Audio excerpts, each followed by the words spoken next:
하나님의 말씀 창세기 13장 11절.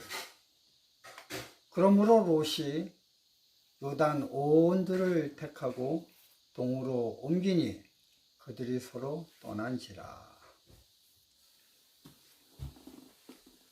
오늘 제목은 돈이 문제가 아니라 사람이 문제다, 이런 제목으로 말씀드리겠습니다. 창세기 12장 4절에 보면요, 이에 아브라함이 여호와의 말씀을 쫓아갔고 롯도 그와 함께 갔으며. 아브라함의 외롭고 긴 여행을 선택했을 때 아브라함과 동행하기로 선택한 롯은 아브라함에게 있어서 가장 고맙고 기대고 싶은 골육친척이었습니다. 롯이 그가 가난해서 아브라함을 따라간 것이 아닙니다. 그가 어떤 신체적 장애가 있어서 따라간 것이 아닙니다. 그 당시 아브라함을 선택하고 따라갔다라는 것은요, 그냥 평범한 게 아닙니다. 왜냐하면 아브라함 자신조차도 갈 바를 알지 못하고 가는 여행이었기 때문에 그러한 아브라함을 선택해서 같이 출발한다는 사실은 롯에게 있어서는 대단한 용기인 것입니다. 아브라함에 대한 신뢰인 것입니다. 이러한 롯의 선택에 대한 창세기 12장 4절에 그와 롯도 그와 함께 갔으며 라는 것을 제7일 안식일 예수재림교회의 바이블 코멘타리가 주석하기를 이렇게 주석을 했습니다. 아브라함의 모든 친척들 중에서 오직 롯과 그의 가족만 기꺼이 약속의 땅으로 계속해서 나아갔다. 베드로는 그를 의로운 롯 그리고 의인으로 언급을 하고 있습니다. 베드로후서 2장 7절 8절. 그의 삼촌이 했던 것처럼 하나님을 순종하고자 하는 열망으로 인해 적어도 한동안 그는 그 여행의 고초와 불안정하고 불확실한 미래에 기꺼이 동참하였다. 베드로가 본 롯의 모습이었습니다. 초창기. 창세기 24장 10절에 보면요, 메소포타미아로 가서 나홀의 성에 이르러. 여기는 아브라함과 동참하지 않은 나홀이 그 이름을 따서 나홀 성이라는 어떠한 자기의 이름을 딴 그러한 거대한 성을 이룬 것처럼 아마 롯도 아브라함을 떠나지 않았으면 이 정도의 어떠한 위치까지 이르지 않았을까 하는 생각도 해보게 됩니다. 그러나 롯은 이 모든 것을 다 버리고 아브라함을 선택하여 같이 출발하였습니다. 그런 롯이 고생 끝에 아브라함과 같이 고대하던 가나안 땅에 입성하게 되었습니다. 그리고 그곳에 입성함으로 행복한 날을 보낸 듯 하였습니다. 그러다 정말 예기치 못한 기후에 아브라함과 롯은 어려움을 겪게 됩니다. 창세기 12장 10절에 그 땅에 기근이 있으므로 아브라함이 애굽에 우거하러 하여 그리로 내려갔으니 이는 그 땅의 기근이 심하였습니다. 어떻게 당도한 땅입니까? 가나안 땅이. 웬만하면 아브라함은 그 땅 떠나지 않으려고 했습니다. 그런데 기근이 심해도 너무 심해서 어찌할 수 없이 아브라함은 롯과 그의 가족들을 데리고 애굽 땅으로 가게 되었습니다. 근데 여기 한 가지 색다른 이 색다른 기사가 성경에 삽입되었는데, 그건 뭐냐면 아브라함이 갈대아 우르서부터 하란까지, 하란에서부터 가나안까지 숱한 어려움과 도적대와 강도대가 있었음에도 불구하고 단 한 번도 그런 종류의 걱정을 해본 예가 없는 아브라함이 뚝딱지같이 애굽 땅에 갈 때는 이런 걱정을 합니다. 창세기 12장 11절 13절 그가 애굽에 가까이 이를 때 그 안에 사례대로 말하되 나 알기에 그대는 아리따운 여인이라. 애굽 사람이 그대를 볼 때에 이르기를 이는 그의 아내라 하고 나는 죽이고 그대는 살리리니 원컨대 그대는 나의 누이라 하라. 그리하면 내가 그대로 인하여 안전하고 내 목숨이 그대로 인하여 보존하겠노라 하니라. 전혀 옛날에 한 번도 생각하지 못한 그런 거예요. 롯이 볼 때 정말 이거 삼촌 맞아? 허접하기 이를 데 없는 아브라함을 보게 되는 것입니다. 롯도 당황하는 것입니다. 사례가 옛날에는 안 아름다웠습니까? 왜 갑자기 이때만 아름다웠어요? 근데 이상하게 예측된 이런 일이 현실이 되었어요. 완전 타의에 의해 애굽왕 바로 왕에 의해 그의 아내 사례는 착출되어서 애굽 도성 궁전으로 들어갔습니다. 이러한 상황이 되자 그는 곁에서, 이 롯은 곁에서 아브라함이 얼마나 가슴 저리며 고통스러워하는 모습을 보게 되었습니다. 누구보다도 자세히 아브라함의 마음을 이해하고 아브라함을 곁에서 본 것이 바로 롯이었습니다.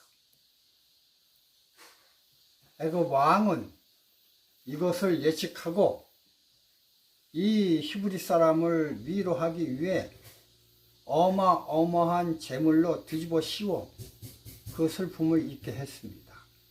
슬픔이 잊어지겠습니까? 재물이 눈에 들어오겠습니까? 창세기 12장 16절 이에 바로가 그를 인하여 아브라함을 후대함으로 아브라함이 양과 소와 노비와 암수 나귀와 약대를 얻었더라.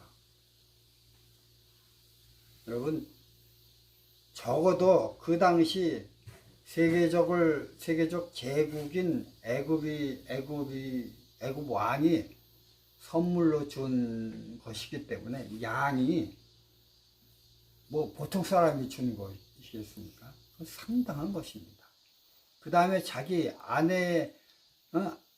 아내가 될 사람에게 주는 재산이니 그거 보통이겠습니까? 그러나 이러한 문제로 하나님이 애굽 집에 재앙을 내린 것입니다. 12장 17절에 여호와께서 아브라함의 아내 사라의 연고로 바로와 그 집에 큰 재앙을 내리십니다. 우리는 여기에서 어떤 재앙인지를 잘 모르지만 적어도 하나님이 내린 재앙입니다. 하나님이 인류의 구속자를 위하여 아브라함을 선택하고 그 아브라함의 후손을 위하여 메시아를 태어나게 하려고 하는 그것을 반대하고 반항하는 애굽 왕의 집은 아마 상상을 초월할 정도로 어마어마한 재앙이 내렸을 것입니다. 아마 초 단위로 이 애굽 왕은 자기의 목숨이 왔다 갔다 하는 위급함을 당했습니다. 당하고 있었을 것입니다. 그래서 급하게 애굽 왕은 아브라함을 불러서 제발 좀 빨리 좀 떠나라 해서 상당한 은금을 지어줬을 것입니다. 이스라엘 백성들이 나중에 애굽을 떠날 때 백성들이 얼마나 많이 은금을 줘서 제발 떠나라 하는 것 같은 그런 것을 보면서 이 바로 왕은 아마 더 하지 않았을까라고 생각을 제가 갖게 됐습니다. 아브라함은 얼떨결에 하나님의 도움으로 엄청난 은금과 동물과 노비들을 데리고 나왔습니다. 이것에 대하여 묘사하기를 창세기 13장 1절에 롯도 함께 나왔다라고 하면서 2절에는 뭐라고 얘기하냐면 아브라함에게 육축과 은금이 풍부하였더라. 얼마나 많았으면 풍부라는 단어를 썼겠습니까?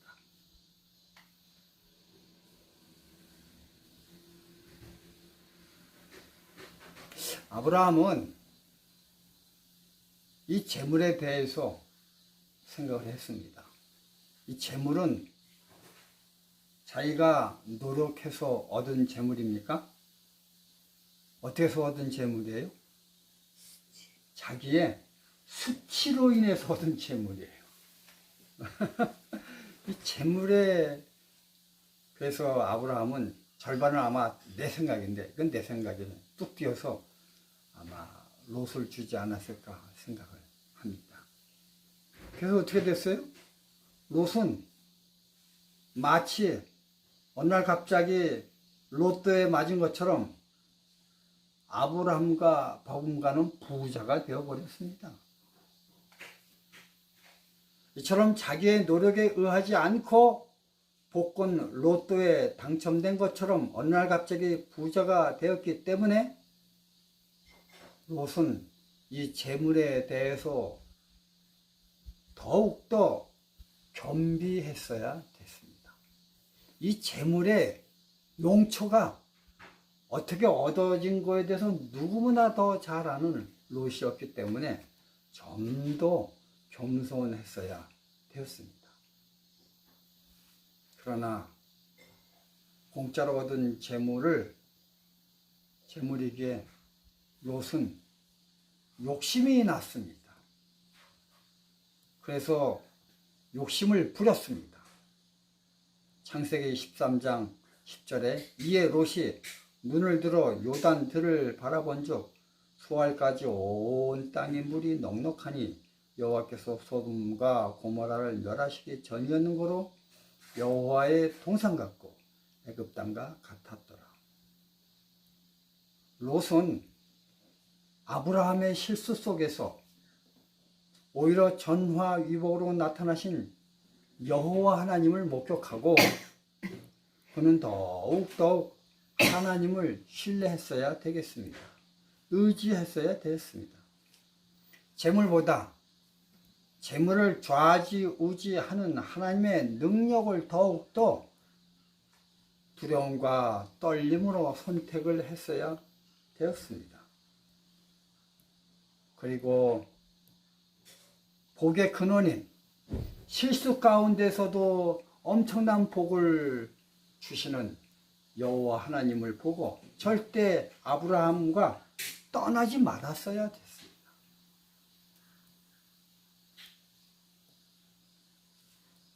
그러나 롯은 어느 날 갑자기 횡재하자 재물에 눈이 멀게 되었습니다. 그래서 그는 아브라함도 보이지 않고 하나님도 보이지 않고 오직 재물만 보여서 그 재물을 누리기 위해서 저 요단들을 보니 기가 막혔습니다. 그래서 그걸 선택을 했습니다. 야고보서 1장 15절에 욕심이 잉태한 즉 죄를 낳고 죄가 장성한 즉 사망을 낳는다고 했습니다. 만약 롯이 어느 날 갑자기 로또 맞은 것 같은 공짜로 얻은 그 재물이 없었다면 아브라함과 헤어졌을까요? 노력이 가미되지 않은 공짜 재물은 그 얻은 사람으로 하여금 복이 화가 되게 합니다. 인생에 있어서 결코 도움이 되지 못합니다. 우리가 잘 알듯이 재벌 1세대에 비해서 재벌 2세대, 재벌 3세대는 우리가 신문지상에 그들의 모습들을 얼마나 적나라하게 보고 있습니까? 땀 들여 벌지 않은 돈은 다 쾌락으로 없어지게 되는 것입니다.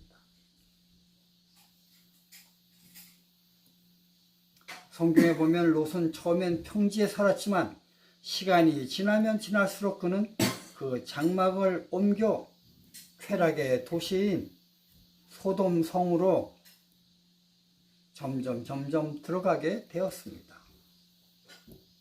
그 많은 재물이 그로 하여금 그를 망하게 하는 재료가 되었던 것입니다. 저는 이거를 보면서 엄청난 금은 보아도 그것을 감당할 믿음이 없으면 그것은 복이 아니라 저주가 된다는 것을 깨닫게 되었습니다.